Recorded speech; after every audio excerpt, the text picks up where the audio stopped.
And now, in this moment, I invite each and every one of you into that divine mind, beyond the beyond, present here and now. If you feel so inclined, go ahead and take a nice deep cleansing breath in, breathing in all the love and light that surrounds you. And as you release the breath, release all that no longer serves you. Anything you no longer need, just let it go for now. If you feel so inclined, go ahead and take another nice, deep, cleansing breath in, breathing in the love and light. And as you release this breath, allow your body to just relax in this moment. And allow your mind to be here now. Universal love enfolds me. Universal wisdom inspires me. Universal spirit enlightens me. Universal power encircles me. I am one, and all is well.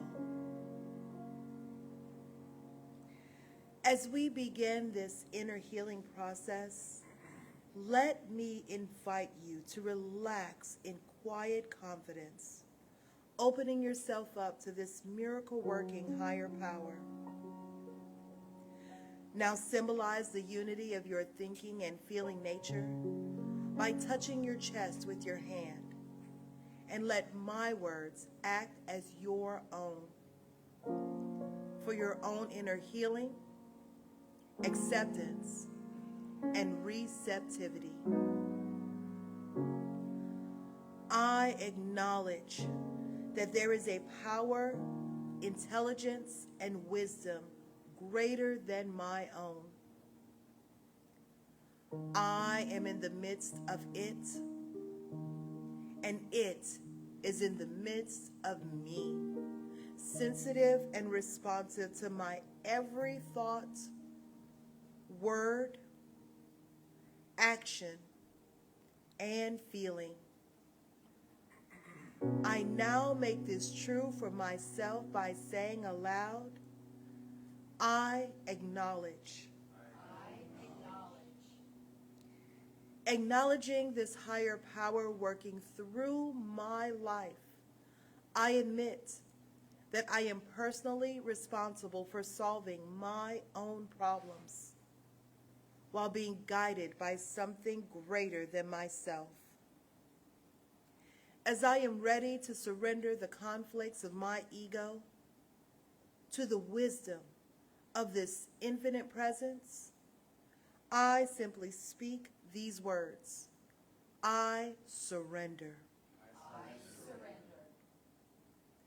Knowing that forgiveness is the key to unconditional love and the feeling of heaven, I now unconditionally forgive anyone and everyone who has ever injured me in any way, real or imagined.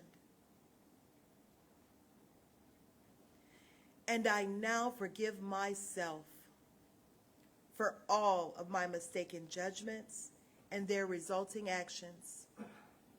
From my deepest level of understanding, I now say, I forgive.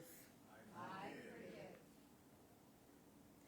Realizing that I continually experience the effects of my own thinking, I now choose to allow this higher power to recreate me deeply, filling my mind with thoughts that are only positive, constructive, loving, and beautiful.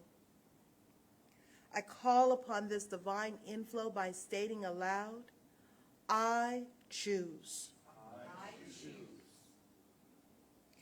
I now center upon that one special idea that I'm willing to accept as real for me in this coming week. Visualizing that idea as already acted upon and brought to pass, in seeing my idea become a fact of my experience, I enjoy the happiness and peace of my thought fulfilled and gratefully speak these words. I accept. Knowing that I have an everlasting place in the midst of the power that sustains all creation, as well as the support of all those around me, I allow myself to relax in the peace of fulfillment and gratitude and say, I release. Now, in my mind's eye, I envision the presence of someone near and dear to me. This can be a friend, a family member, a teacher or mentor, someone who has touched my life in deep and loving ways. Someone who may not be physically present in the room with me this morning. I turn toward that image in my mind's eye and say, I am grateful for the good in your life. Now I open my eyes, turn to the world around me, and joyfully speak to anyone physically present in this room or virtually on this broadcast, and share in confidence and gratitude in saying, I'm grateful for the good in your lives. However, before we get to that, I wish you a happy Christmas Eve morning, which is also Christmas morning Eve. Isn't that interesting? No, it isn't. But it's that special day for us. We gather here and we are considering this month, and as we did last month, material out of a book called Ernest Holmes at Asilomar. What has that to do with Christmas, you ask? Virtually nothing. But we can take it and we can mold it and we can use it in the way that we want. So I want to start today by reading you a passage that has, as there's a saying today, it has a lot in it to unpack, this passage. And my job is to unpack it for you. Maybe a little wrinkled, but it'll be unpacked. Now, Jesus came singing a song. He said, I know where I came from. I know how I got here. I know why. I know what I'm doing and how to do it. And I know where I'm going and how to get there. And he said to the thief, today you'll be there too, because you heard something. Adoration, as I see it, is the exaltation of the spirit within us. The Hindu called it Atman. Then somebody else called it Apollo. Somebody else called it Ein Sof. The Christians called it Christ.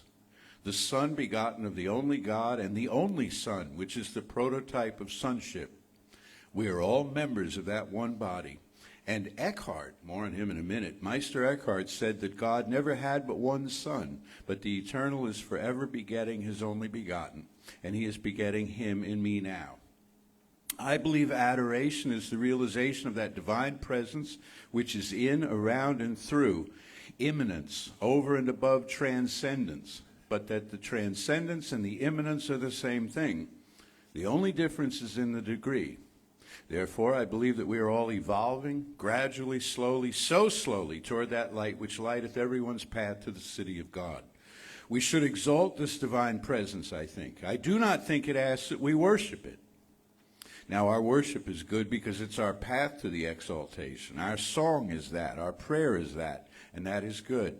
But as these things tend naturally to unite into one great recognition, we must ask ourselves, what is it that we are recognizing? Okay, like I said, there's a lot in there to unpack. We're going to start with transcendence and immanence. You remember last week, those of you who were here paying attention or watching at home, and if you haven't seen it, and it's still up on Facebook and YouTube, we talked about the absolute and the relative. The absolute and the relative. There's one absolute whole containment system that is the cosmic order. that is the divine nature. And everything that is contained within it exists in relation to everything else contained within it. That then would be the relative. And so here you get divisions within space and time. You get divisions of units from other units and so on.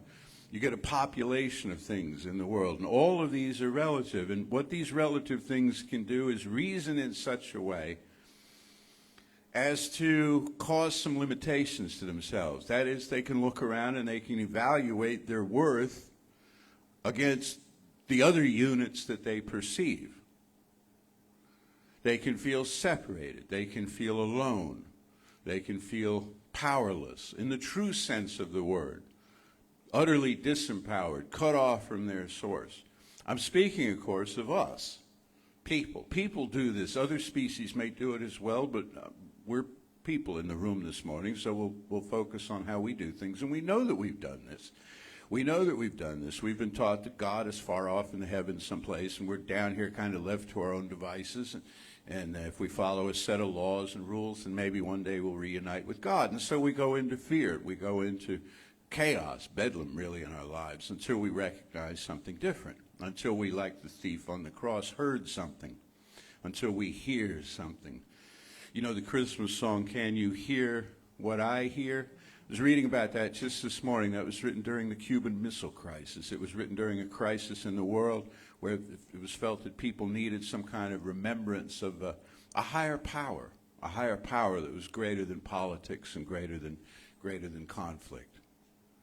So when we hear that something, that good news, that gospel, it causes us to think about reuniting with our source in some way. How do we do that? Well, the absolute, being absolute, is always there. It doesn't take a day off. It's always there and receptive to us, and that brings us to transcendence and immanence. The absolute is one whole containment system wherein things are related to each other. And in each of those things that are related to each other, there is an immanent, and that's spelt with an A. Not like about to happen imminent, but immanent in the sense of firmly planted, firmly rooted in a locality. There is within each of those expressions the immanent experience of the higher power in two directions. One is the experience that you and I are having of that higher power. The other is the experience that higher power is having in the world by means of us.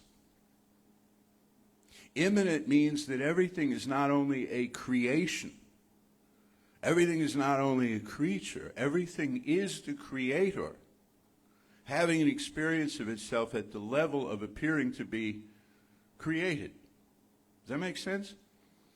Everything is having an experience of itself as first cause.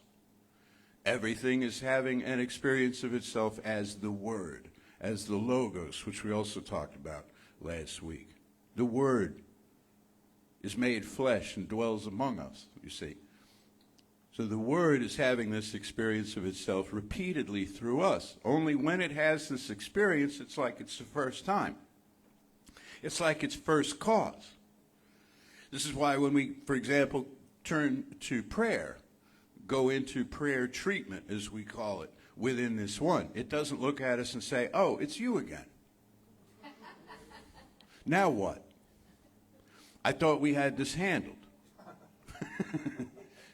Didn't you ask this same time last year? And so on. Okay? It's having a fresh and new experience of it. It doesn't, when you decide to grow, you decide to change, you decide to improve yourself in some way, it doesn't look at your track record and make a decision of its own that, well, I don't think so. Or not yet, or here's what else you need to do. It sees you each time spontaneously. Sees you each time freshly. That's the value of immanence. So it's having an immanent, immediate, present experience within each one of us and everybody else. And everybody else who's ever lived. And everybody else who ever will live. And also all of nature and everything else that exists in this world. But again, the stuff that exists in this world is really not the problem. which is why we focus much in this on spiritual psychology, spiritual human psychology, because we are the ones who can declare ourselves separate. I think you understand that. I don't need to keep coming back to that. But, dogs and cats and trees and clouds and rocks, they're all doing fine. And when they're not doing fine, it's our fault, frankly, right? I mean, okay, they have it pretty well worked out. So we look at ourselves. So in the immanence, everybody, the people you like, the people you don't like, the people you can't stand, the people you revile, the people you envy, all of them are having an experience of the divine idea, the divine nature within themselves at the level of their own understanding. That's immanence. Now, transcendence means that beyond all of that, there's something greater. What could there be? I've worked on this for years, trying to nail it down, trying to assign it a definition so I could communicate it effectively in talks and writing and stuff. And the best I've come up with so far is that it's the realm of pure potential. It's the realm of the undiscovered self. Everything that could be but is not yet. And that includes more or less mundane things like inventions and discoveries and technology, but it's more than that too. It's whole systems of thought. It's whole ways of being that are unknown to us at this time. That is the transcendent. This is why we say in prayer, that or something greater. Our practitioners know this. Our ministers know this. You come to us and you say, well, I'd like a job with XYZ Corporation in someplace, and we'll say, fine, great, good for you, except they may not be hiring and we can't compel them. So how about that or something better? Or you'll come to us and say, well, I've fallen in love with this person and they don't know I exist. What can I do? Well, we can't make them know you exist, and we can't, force them into your life. So what we'll say is, well, you have a wonderful relationship with somebody like that or something better. Or somebody says, I want a house on Main Street. Well, there aren't any for sale right now, and we can't evict those people to put you in there. So that house or something better. That's coming from the transcendent. A greater idea than anybody's had before. Or you look at, this happens probably more than any of the others, you look at a situation, you say, this is a problem. And there's not but one way out of this. Talk to the transcendent and see what it has to say. And there are not only more ways out of that than you thought there were, but there's a place you can go where that problem never existed. It's kind of like, you remember watching Superman when you were a kid, or the movies now? If you called I love this, if you called Superman in to fix the situation, if he couldn't figure out what else to do, he'd fly off into space and turn the world back to where it was the day before. Yeah. Right? And it's like, you can't do that. Sure I can. I'm Superman, And it's like, where we can change. Ernest Holmes actually said this. You can change the track of time. You can change the track of time. I had a friend who gave workshops years ago called "It's Never Too Late to Have a Happy Childhood." It's along the same lines, right? What happens? You relanguage and you rescript, you restructure the internal dialogue, your experience of things, your memories of things, and there's a domino effect down through the years to today. That's the transcendent coming into the temporal, spatial realm. Now, what this has to do with Christmas, and why I'm giving you this on Christmas Eve, is that Jean Houston, who's a wonderful teacher, if you're not familiar with her, please look her up. She said that at this time, for the person who identifies with the Christ idea as a paradigm that they're comfortable with, at this time, a breach in space and time occurs, and the possible human is revealed. It's a portal. This time is a portal. Now, you've heard me say that at least 6 or 8 other times throughout the year. So it's like, how many portals are there? And if I miss this one, when's the next one? Like you see these things online, the best time to bake a cake or something is tomorrow or 10 days from then or a month or what have you. Well, every moment is a portal. But if you identify with this day as being special, if you say to yourself, this is Christmas Eve, this is the time when we observe and acknowledge the birth of the new possibility in the form of the Christ as embodied in Jesus. If you're into this, this is a time. This is a time to move beyond the mundane, certainly to move beyond the profane, and to step fully into the sacred and say, I accept the Christ idea. I accept the Christ consciousness right where I am, just as I am. And if you're sad this Christmas, and if you're lonely this Christmas, if you don't have any money this Christmas, if your relatives all moved away, or people passed away off the earth, or you're really, really shaken, really disturbed by the events that are going on around our world, it's still a portal for you, but you start where you are.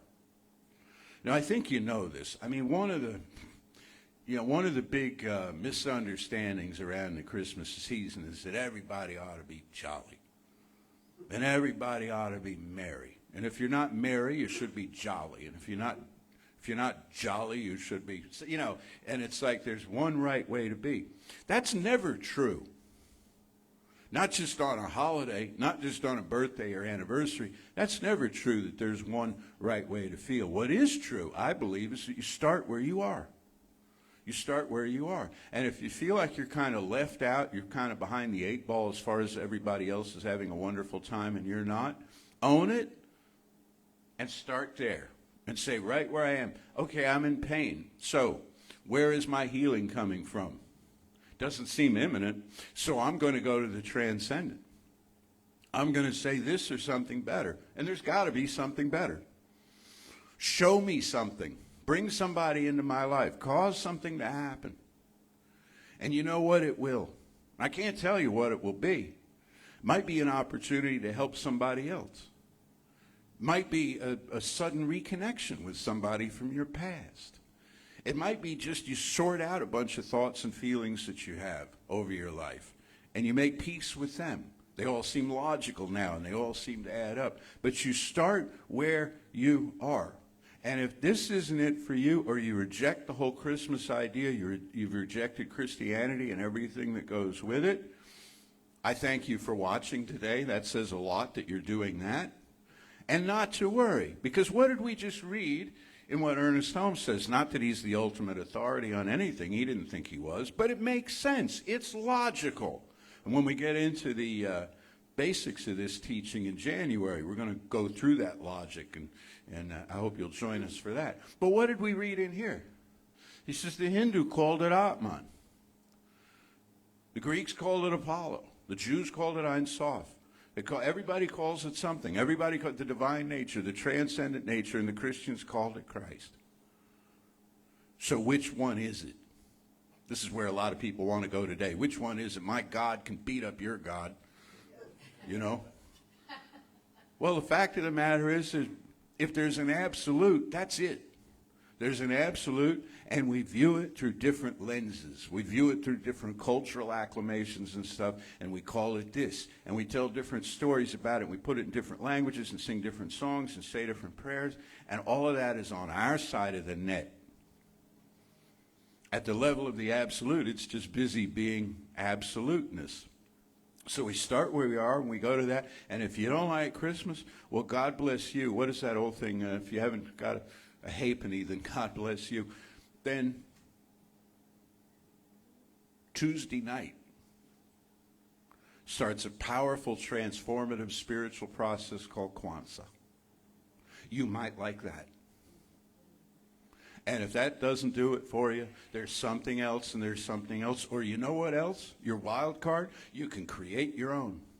You can create your own holiday. There's a move afoot to create a bunch of new thought holidays in August. Why? Because there's nothing going on in August. Except birthdays and anniversaries. But I mean, there's nothing of a big theological nature. And so somebody say, well, why don't we have World Religious Science Day in August? Why the heck not? You know? But you start where you are. And I thought of this in this context. I get sentimental every Christmas. Everybody, I guess, does who was raised with Christmas. If you come up with it as a little kid and it's everywhere and they roll it out and the smells and the sounds and all of this kind of stuff. And also, tomorrow, Christmas Day, is my grandmother's birthday. My maternal grandmother, who, for all intents and purposes, raised me. She was the matriarch of the family. And it hit me the other day. Tomorrow, she would be 134 years old. Holy mackerel. Because, see, she was born in 1889. And she was, what, 65, I guess? Because my mother was her youngest daughter. So she was like I can't do the math in my head. But she was in her early 60s when I was born. And in 94, when she passed, in 1983, which was the year I started the study group that turned into Creative Life. But here's the best thing about this, for your purposes. For the last 17 years of her life, she was a religious scientist. See, she studied at First Church in New York City with Dr. Barker and Dr. Grayson. And so I get, what is it, verklempt? I get, this, and family and all like that. And I think of the ancestors, 'cause she's not the only one. In my family, your family, they all gather around. Generations back, they all gather around. And I think of the school I went to, and it was a Christian school, and we did stuff in a cathedral. And one of the things we did in the cathedral, I go home on Christmas Eve, I have to fess up, and I watch a piece of the midnight Mass in this Episcopal cathedral where I grew up on YouTube. And one of the things that we did there, why I'm telling you this story, besides eliciting sympathy, is one of the things we did in that cathedral was a Christmas pageant. Okay? And I went to this school from first grade through ninth grade, and when you're first grade, you get to participate in the thing at some level. Pretty much everybody did if you behaved yourself, And it goes to, you start where you are. Because the first thing you are is like a shepherd, or like whatever is beneath the shepherd. You're like a bystander. You're like bystander number 3, Because there's a crowd around this manger in the Christmas pageant. There's a whole lot of people. Animals, too. I don't remember if we put kids in animal suits, but we probably. But anyhow, you worked your way up. And the shepherds didn't have much to do but stand there and look cool, And then, a few years later, an angel. Then you got to be an angel. And you got the wings. You got the cardboard wings with the spray paint on them and all of this. And you had to spend more time in rehearsal because the angels had more movement. And the 2 kids that were always ninth graders, and I didn't get the gig, were Joseph and Mary. And 3 others, usually, I don't know how they picked them, but the Magi came in, but Joseph and Mary, of course, were there through the whole story, so they had the most speaking lines. And I tell you this because I think of this, where am I starting tonight in terms of my experience imminently of the great transcendence? Most of us start out as shepherds. And when the word is announced to them, when they hear the song Holmes says Jesus was metaphorically singing, these shepherds fall on their faces, right? And there appeared around them the heavenly host, saying, "Glory to God in the highest." And what do? They fall on their faces. Most of us are shepherds. This is not a bad and wrong thing. It's that we're startled out of our propriety. Remember, Emerson said this. We're startled out of our sempiternal memory by a higher idea, a nobler idea. So then we move into the angelic experience. And Meister Eckhart, who I said I was going to quote heavily, but I didn't get to him, so we'll give him a week later down the road. Meister Eckhart said that an angel is an idea of God. An angel is an idea of God. And what that means is both it's the idea that you're having of God is like an angelic presence in your mind, and it's also the idea that God or the divine nature is having by means of you that is this angelic thing. And so the angels appear, and you move up to the level of angel, you move up to the level of divine messenger, and you're going around and spreading good cheer, and you're going around and doing good works to amplify the idea of oneness, the fact there is one life, and that life is source, and that life is all the life there is. And then I suppose you move up from there to the Magi, where you drop what you're doing. You're all busy and successful, and they call these people kings or priests or wizards or something. We're not quite sure what all they did, but they were obviously very wise men, obviously, so they're called. They were wise. I don't know.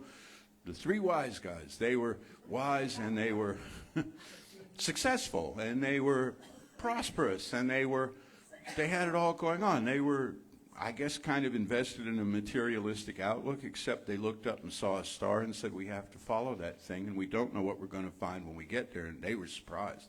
They were surprised when they saw what they had chased after. You move up to that, and it's harder. It's harder, you know, when your life is pretty much working, to turn your will and your life over to an absolute idea. It's like, I got my ego going on. My ego's working all of this stuff out.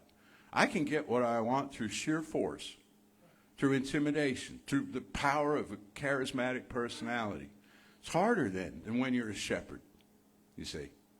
We fight through these ego barriers that we have. And then you move up from there. And you become, as Meister Eckhart said, Mary birthing the Son in every time and in every culture. You know who he said we were? And this, by the way, is a Catholic priest. This is in the medieval era, who said each one of us is Mary. Each one of us is birthing the Christ in our own lives. And it's no use to me if this happened 1,400 years ago and does not happen in my time and in my culture and in my world. So we start where we are, and to complicate matters further, you're all of these things, and I'm all of these things at different times a day, right? Sometimes I forget, and I kind of drop down a few pegs to shepherd. None of this is meant to be comparative or performative or anything. It's just a metaphor. It's just a metaphor. But we all have a place on stage in the pageant. We all have some role to play. So more on this tonight. I'm going to step down now, and you will hear, for those of you who are watching, who are new with us, again, in January, next week is not to be missed. We're going to kick off the new year. It's going to be New Year's Eve, and then in January, the basic series on the science of mind. And throughout all of this and everything we do, you're going to hear something done called spiritual mind treatment. Reverend Lisa Ryan is going to come up at the end of this service, so stay tuned and do a spiritual mind treatment. And if you wonder what that is and it sounds strange, well, just sit tight, and you'll get to hear one and especially feel it. So if not, we're going to move into our giving time. I just want to say this, and I mentioned it online, and Reverend Lisa does. If you like what we do, then on Facebook, please give us a like. But also do this, share this with somebody else. And one way that you can share with us, you can contribute to what we do here. You can partner with us in getting this message out to the world, because it's a message of peace, it's a message of love, it's a message of hope moving forward. So our cute little ushers, well, actually, they're not all that small now, are you? You guys are getting bigger. Our cute ushers are at the back. So let's all say together, divine love, through me, blesses and multiplies all the good I am and have, all the good I give and receive. I am prosperous now, and so it is. As we are coming, wow, I kept saying Christmas is nigh, like Christmas is here, which means that per the calendar year, we are coming up to the end of the year. We've got about a week left. So what is sitting on your plate that you intended to do this year that you didn't? I don't bring that up to stress you out about it. I don't. I really don't. What I do is I bring that up to you to remind you, one, there's a new year coming. You've got plenty of time. But you still have a week left. So if there's anything that you haven't done yet that you wanted to do this year, you got a week. And a week is plenty of time. Plenty of time. So let's talk about that week with the Transcendent. And know that there is one power, one presence, one life, one love. I am a part of that presence. I am a representation of that presence in the material world. I live that life. That power flows through me. That love flows through me, just as it does through each and every one of you. And as we live this life, amazing things can happen when we are conscious of living that life. So as we enter into the final week of the calendar year, what I know is that we consciously live this week as the presence, that we consciously channel that love in all of those instances when we could choose any emotion, we will choose love. We will respond with love to any and everything in this last week. And it will become a habit that we carry into the next year. That we get up in the morning, we look in the mirror, and we see the Christ consciousness looking back at us. We see the presence glowing in our bodily form. And we see it when we look at each other. And we see it when we look at other living things. We see God everywhere. And we channel that love into everything that we do. And as we channel that love into everything we do, everything becomes easier.